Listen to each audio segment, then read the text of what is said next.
Okay, this is a learning process because I already did this once and it stopped recording after this first screen. So here we go again. Hopefully this time it'll work.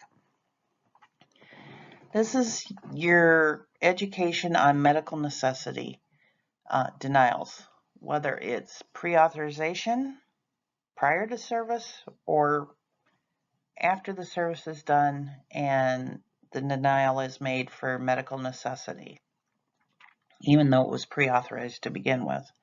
Which the back end is usually the provider's issue that's handled, via the provider. But a lot of you are trying to handle the pre-authorization stuff on your own, which I really wish more providers would step up and do this for you because you're really not experts in this field. But that's neither here nor there.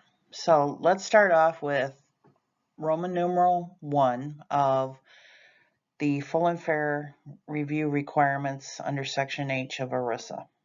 So, provide claimants at least 180 days following receipt of a notification of an adverse benefit determination within which to appeal the determination. Okay? Simple terms, you have 180 days in which to file your appeal of the denial for medical necessity. Simple as that. Number 2, provide for a review that does not afford deference to the initial adverse benefit determination and that is conducted by an appropriate named fiduciary of the plan who is neither the individual who made the adverse benefit determination that is the subject of the appeal nor the subordinate of such individual. Okay, this section here, first of all, an appropriate named fiduciary of the plan.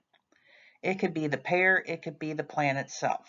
A lot of unions make their own benefits determinations, so they would therefore be the fiduciary.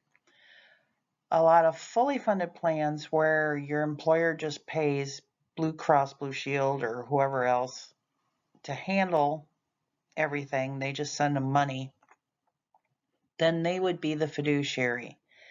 So in any case, the person doing the medical review can't be connected with whoever did the original review. They can't be a partner, they can't be a nurse, they can't be front office staff, anything else.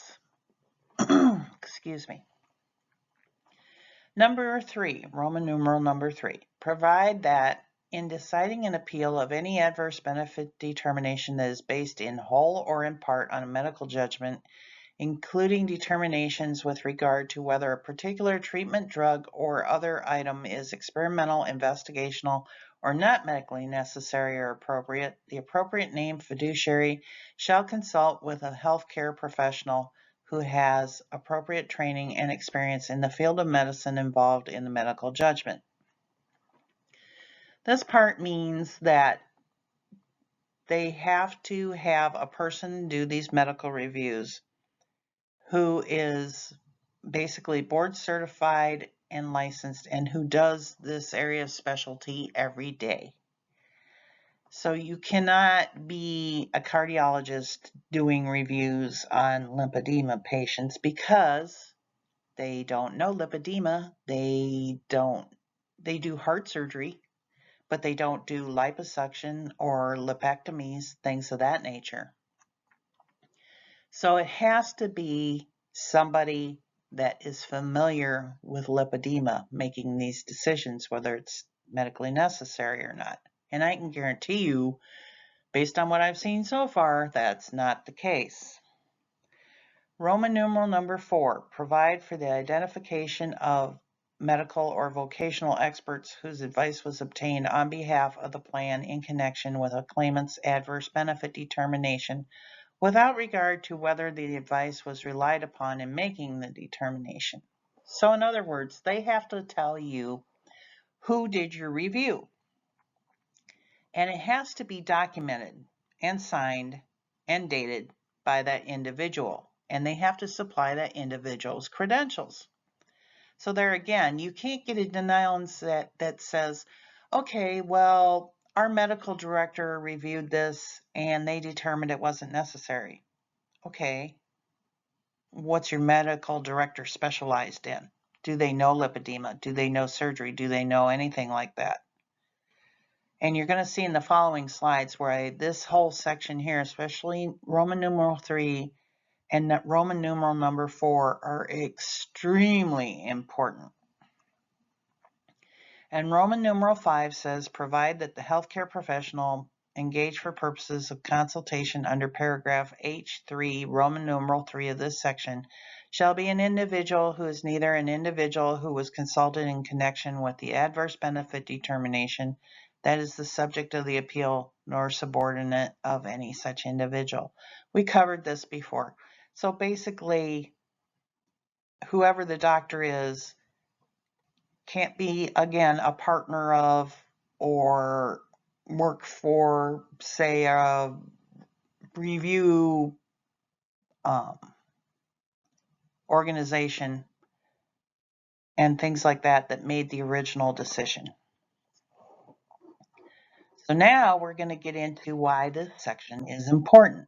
This is a case I'm actively working right now for a lady who's getting denied pre-authorization of services for her lipedema surgery. And good old Aetna here says, our decision on this appeal after reviewing the above information, we're standing by our earlier decision to uphold the previous determination for out-of-network provider, and then they named the provider, to provide the following services. Services are not medically necessary. They just list, the services that they're not going to authorize. Here's where we start the basic violations of ERISA Section H. First, for out-of-network provider issues, there is no network deficiency. The member has out-of-network benefits, but the cost sharing is higher when an out-of-network provider is utilized. The following provider is in-network, is accepting new patients, and may be able to handle the medical issue. Okay, first of all, this is what I really can't stand and what irritates me to no end. They're pushing you to make a decision on your health based on the fact that they don't want to pay the out-of-network provider more money. They want to pay the in-network provider, who probably has a really ridiculous garbage contract, less money, and they don't care about your health. They don't care if you come out scarred. They don't care if you die on the table. They don't care about any of that. And it just annoys me because it's your health. One of the most important things we have in this world is our health. So, I mean, if you're comfortable, you've done the research, you want to go to an in-network, go for it. If you're happy with their outcomes, everything else, that's your decision, okay? I'm in no position to tell anybody what to do financially or anything else for their health, okay? I prefer myself to try and get an in-network, but sometimes the best people are out of network, and they're out of network for a reason. So that being said, again, make your decisions on what's best for you. I can tell you right now, industry standard for out-of-network is a 70-30 split. They pay 70%, you pay 30%. In-network is 80-20. You pay 80%, or they pay 80%, you pay 20%. So just so you know. But it varies according to each plan. I've seen 60-40, 50-50 for out-of-network. I've seen 90-10, 80-20, 100% for in-network. So it all depends on your plan language. And that's where that summary plan description, that SPD that I've been harping on, comes into play. It is the ruling document when it comes to benefits determinations. That was determined by a unanimous Supreme Court ruling in 2009. Sorry, I can't talk. I haven't had my first cup of coffee this morning. So, recover liposuction if the patient has pain and disability from lipedema and have failed to respond to 3 or more months of conservative management, compression or manual therapy, and who meet the following diagnostic criteria for lipedema.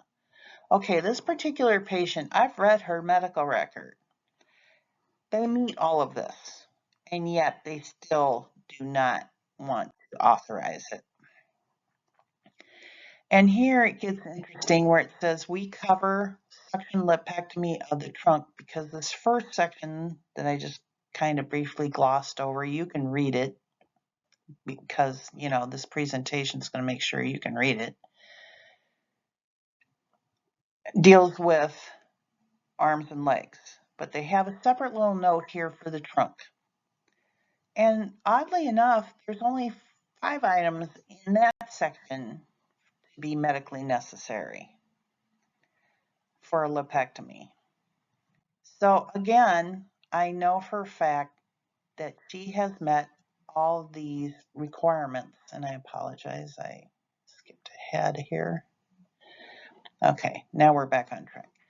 Services will be deemed medically necessary only if they are clinically, and here's another section. This is what's really interesting. You had your first full laundry list of things for arms and legs. Then you had a shorter list for the trunk. Now you've got a whole nother thing that they're saying services will be deemed medically necessary if, and look at the short little list here again.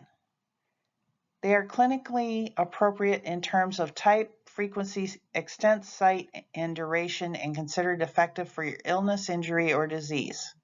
Well, yeah, it's been proven that liposuction or a lipectomy is an effective treatment for lipedema. They're required for the direct care and treatment or management of that condition. Again, obviously, yes. Your condition would be adversely affected if the services were not provided. As far as I know, and based on my little knowledge of this disease, because like I said, I recently got into it. I've been doing ERISA for 16 years, but this is my first venture into the lipedema world. This doesn't go away on its own. It's not like you can take a pill and it'll be gone tomorrow. And then they are provided in accordance with generally accepted standards of medical practice. There are at least 2 doctors that I know of that have been involved in writing the medical standards for lipedema treatment. So I would say that yes, everything is going to be provided in accordance with those standards. And they are not primarily for the convenience of you, your family, or your provider.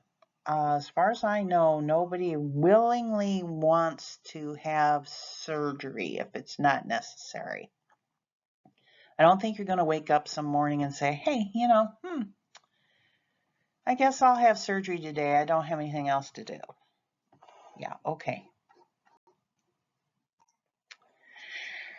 And then this is the real kicker, and this is why I drove home those sections of ERISA full and fair review, especially Roman numeral 3 and Roman numeral 4. The only part here that they met out of the requirements for full and fair review was the first sentence. The appeal was reviewed by the following individuals who didn't participate in the previous determination of these services. That's it.